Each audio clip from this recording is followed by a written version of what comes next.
बहू का live in relation. Neha खुले विचारों वाली लड़की थी। अरे नेहा, क्या दिन में सोती है? ससुराल में ऐसा नहीं चलेगा, वहां तो काम करना पड़ेगा, काम। जितना काम होगा कर लूंगी माँ, पर अगर कोई ये कहे कि सारा आराम छोड़कर सिर्फ काम ही करना है तो ना भी ना, मुझे नहीं करनी शादी। अरे कैसी बात कर रही हूँ? अच्छा चलो जाकर नहा लो, मैं नाश्ता लगा देती हूँ, फिर तुम्हें कॉलेज भी तो जाना है। नेहा कॉलेज के लिए निकल जाती है। वो सोचने लगती है कि ससुराल में वो कैसे मैनेज करेगी। क्या हुआ नेहा, परेशान लग रही हो? अरे यार, तू तो मुझे जानती है ना, मुझे अपनी लाइफ बिल्कुल परफेक्ट चाहिए, लेकिन लग नहीं रहा लोग मानेंगे। यार कहीं मेरी शादी ऐसे घर ना हो जाए जहां मेरी जिंदगी ही नरक हो जाए। अरे मैंने ना कल एक इंग्लिश फिल्म देखी थी, उसमें भी कुछ ऐसी ही समस्या थी हीरोइन की। अच्छा, तो फिर क्या किया उसने? उसने तो अपने होने वाले पति से साफ साफ कह दिया कि वो पहले उसके घर कुछ दिन तक बिना शादी के रह कर देखेगी, और अगर ठीक लगा तो ठीक, वरना तेरे मेरे रास्ते अलग। अरे हाँ यार, ये तो बिल्कुल सही आइडिया दे रही है तू मुझे। चल मैं तो चली, थैंक्स यार, तूने मेरी प्रॉब्लम सॉल्व कर दी। ये बोलकर नेहा खुशी खुशी वहां से निकल जाती है, लेकिन पीछे से उसकी सहेली कहती है, अरे नेहा, नहीं नहीं, कुछ नहीं सुनना मुझे। ये बोलकर वो वहां से चली जाती है। हे भगवान, पूरी बात सुने बिना ही चली गई। अरे वो तो विदेशी फिल्म थी, वहां सब चलता है, लेकिन ये तो भारत है, सभ्यता और संस्कारों वाला देश, जहां शादी से पहले लड़की को ससुराल में नहीं रखा जाता। खैर, नेहा मस्त होकर घर आती है। नेहा, कल तुझे लड़के वाले देखने आने वाले हैं, और हाँ, इस बार कोई बहाना नहीं चलेगा। हाँ हाँ, आने दो आने दो, मैं तैयार हूँ शादी के लिए। अगले दिन लड़के वाले आते हैं, जहां लड़का कहता है, मुझे अकेले में लड़की से कुछ पूछना है। हाँ हाँ, क्यों नहीं बेटा, जाओ नेहा, घर तो दिखा दो इन्हें। नेहा भी खुश हो जाती है कि उसे मौका मिल गया है लड़के से अपनी शर्त रखने का। देखो, मुझे ना शादी से बहुत डर लगता है, पता नहीं कैसी लड़की आए, तालमेल बना पाए कि नहीं मेरे परिवार से। मैंने कई घरों में रोज का क्लेश होते देखा है। तुमने तो मेरे दिल की बात कर दी। मैं भी यही सोच रही थी कि भाई सास तो अच्छी होनी चाहिए, पति सपोर्ट करे ना करे, रहना तो पूरे दिन सास के साथ है। लेकिन मेरे पास ना इसके लिए एक बहुत अच्छा आइडिया है। अच्छा, कैसा आइडिया? क्यों ना शादी के पहले मैं कुछ दिनों तक तुम्हारे घर आकर रह लूं, तुम लोग मुझे समझ लेना, मैं तुम लोगों को समझ लूंगी, ठीक लगा तो शादी, वरना टाटा बाय बाय। क्यों?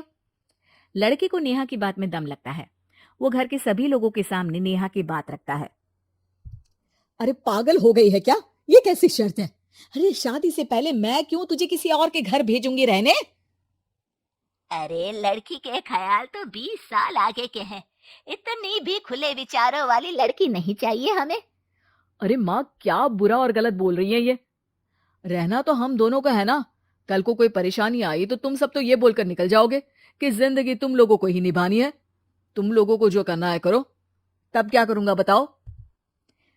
सबके समझाने पर वो लोग मान जाते हैं। वाह, मैं 2-3 दिनों में पैकिंग कर लूंगी, तो आकर मुझे ले जाना। और नेहा पहुंच जाती है विशाल के घर। आओ आओ, ये रहा तुम्हारा कमरा। इस घर में तुम एज अ गेस्ट रहो, लेकिन माँ तुम्हें बहू की तरह ही ट्रीट करेंगी, और तुम भी उन्हें सास की तरह ही रखना। बस फिर क्या था, शुरू हो जाता है लिव इन सास बहू का ड्रामा।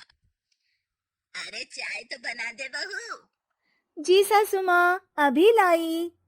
नेहा चाय लेकर आती है कि बस चाय लेकर आई हो, इसके साथ पकोड़े भी ले आती। लेकिन आपने तो बताया ही नहीं कि आपको चाय के साथ पकोड़े भी चाहिए। हाँ हाँ, अब तो पता चल गया ना। रात को खाना खाने के बाद नेहा किचन में खटर पटर कर रही होती है। क्या हो रहा है वहां नेहा? माँ जी, मैं ना रात को अदरक वाली चाय पीकर सोती हूँ, ये मेरी आदत है। अच्छा, तो जरा मेरे लिए भी बना देना। दोनों सास बहू रात को चाय पीती हैं। अगले दिन नेहा, मैं मंदिर जा रही हूँ, मेरी साड़ी निकाल कर बेड पर रख दे। नेहा सास के लिए साड़ी निकाल कर रख देती है। वो देखती है कि उसके आने के बाद से सास ने घर का कोई भी काम करना छोड़ दिया है। यार मैं क्या करूं? ऐसा ससुराल तो मुझे नहीं चाहिए था जिसमें मैं ही सारा काम करूं। मैं तो ऐसा घर चाहती हूँ जहां सास और बहू दोनों मिलकर किचन में काम करें। हे भगवान, रात को चाय पी ली, पेट में गैस बन गई, अब तो चला भी नहीं जा रहा है।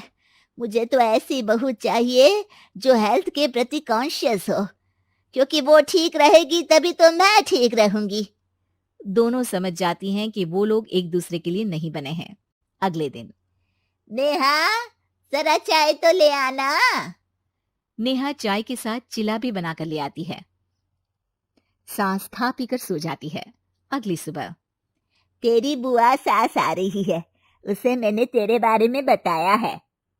तभी वहां गंवार से एक महिला आ जाती है। चलो यहाँ से निकलो, कुछ नहीं है खाने के लिए, जाओ। ए नेहा, तमीज से बात करो। ये मेरी ननद यानी आशीष की बुआ है। हाय रे दैया, इतनी आकड़ वाली लड़की! अरे यही है ना जो शादी से पहले ही आकर बस गई है यहाँ पर। बस नहीं गई हूँ, बसना है या नहीं ये डिसाइड करने आई थी, लेकिन इन लोगों के रिश्तेदार इतने गंवार हैं तो मैं तो ना कर रही इस घर में शादी। अरे भाभी, और क्या कमी थी हमारे आशीष में जो आपने ऐसी लड़की की शर्तों को मान लिया? अरे वो तो आशीष के कहने पर मैं झुक गई, वरना ऐसी लड़की को तो मैं घर में घुसने भी ना दूं। ए हेलो, ऐसी लड़की कैसी लड़की? हाँ, बिना समझे बुझे शादी कर लूं? अब तो समझ गई ना कि हम लोग गांव के हैं। भाभी को खाट पर सोना और रिश्तेदारों का गांव से आना जाना तो लगा ही रहना है इस घर में। हाँ हाँ, मैं तो किसी मॉडर्न घर में शादी करूंगी। ये बोलकर नेहा वहां से चली जाती है। अपने घर में आकर नेहा कहती है, ना माँ ना, लिव इन में रहकर देख लिया, ये गांव के लोगों का कोई भरोसा नहीं है। खैर, नेहा की शादी एक मॉडर्न घर में हो जाती है, जहां सास कहती है, हे नेहा, मैं टेनिस खेलने जा रही हूँ, आओ तो जूस बनाकर रखना, और हाँ, वॉलनट्स और ओट्स भी बना लेना। जी माँ। माँ मॉम बोलो डार्लिंग, माँ इज ओल्ड फैशन। बेचारी नेहा सर पर हाथ रख लेती है। हे भगवान, ये सास तो सास ही होती है, गांव की हो या शहर की।